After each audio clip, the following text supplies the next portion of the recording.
Thank you తమ్ముడు. పెద్దలందరికీ నమస్కారం. విజేంద్ర ప్రసాద్ గారికి ప్రత్యేకంగా ధన్యవాదాలు ఇలాంటి కార్యక్రమానికి వచ్చి మీ ఆశీస్సులు అందించినందుకు. అట్లాగే బాబీ గారికి, సురేష్ బాబు గారికి, కోర్టు దర్శకులు జగదీష్ గారికి చాలా మంచి సినిమా, చాలా స్వచ్ఛమైన సినిమా. అట్లా విజయ్ బుల్గానే ఎంతో మంచి సంగీతం వస్తున్నారు. ఆదిత్య సంగీతం, మంచి సంగీతాన్ని ప్రజల దగ్గర తీసుకెళ్తున్నారు. అట్లాగే నాని గారి అక్కయ్య గారు, తర్వాత పిల్లలిద్దరు రోషన్, శ్రీదేవి కోర్టులో ఎంత సహజంగా నటించారో మళ్ళీ అంతే గొప్పగా నటించే అవకాశం ఉన్న కథనం ఈ సినిమాలో ఉంది. తప్పకుండా స్వచ్ఛమైన మీ నటనకు సహజమైన కథ తోడైతే మరింత గొప్పగా రాణిస్తుందని మనస్ఫూర్తిగా భావిస్తున్నాను. శ్రీవిష్ణు గారు ఎంతోమంది కథానాయకులు సినిమా పరిశ్రమలో ఉన్నా కూడా ప్రత్యేకంగా మీదంటూ ఒక మార్గాన్ని, మీదంటూ ఒక శైలిని ఏర్పరచుకొని మీరు అందరి అభిమానాన్ని చూరగొంటున్నారు. నేను సామాజిక చూశాను. తర్వాత మొన్న నారీ నారీ నడుంబురారిలో కూడా ఒక చిన్న పాత్ర, చిన్న నిడివి ఉంటుంది, క్యామియో చేశారు. దాంట్లో కూడా మీదంటూ ఒక ప్రత్యేకతను మీరు చాటుకున్నారు. అట్లాగే మీ డైలాగ్ డెలివరీ, మీ సంభాషణ చాతుర్యం చాలా బాగుంటుంది. సతీష్, నీకు మంచి భవిష్యత్తు ఉంది సతీష్. నువ్వు పాటలు రాయించుకునేప్పుడు నువ్వు చెప్పే విధానం, మాకు ఆ కథనంలోకి మేము వెళ్ళే విధానం, ఆ లోతుల్ని స్పృశించడానికి నువ్వు చెప్పే విధానం చాలా బాగుంటుంది. మనస్ఫూర్తిగా నీకు నా అభినందనలు. తప్పకుండా మంచి భవిష్యత్తు ఉంటుంది. అట్లాగే వేణుబెక్కం గారు, మనస్ఫూర్తిగా మీకు ధన్యవాదాలు.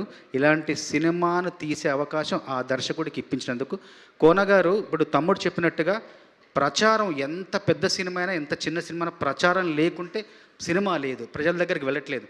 మీరు ఈ సినిమాకు చేసిన ప్రచారం ఎంత గొప్పగా ఉందంటే సినిమా చరిత్రలో ప్రచారానికి ఇది ఒక ఉదాహరణలాగా ఉంది.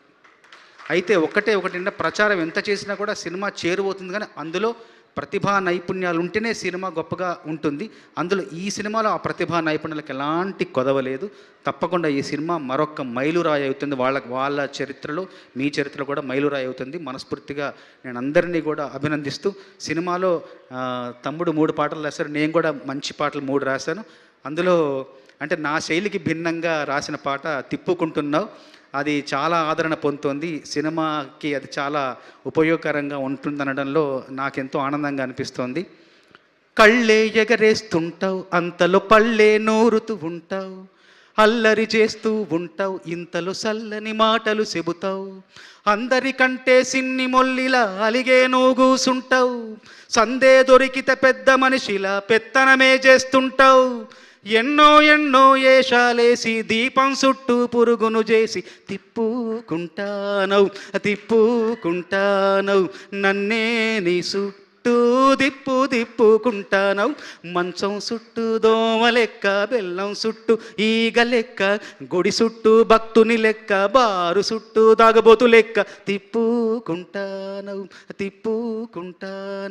నన్నే నీ వెనక తిప్పేసుకుంటానవు.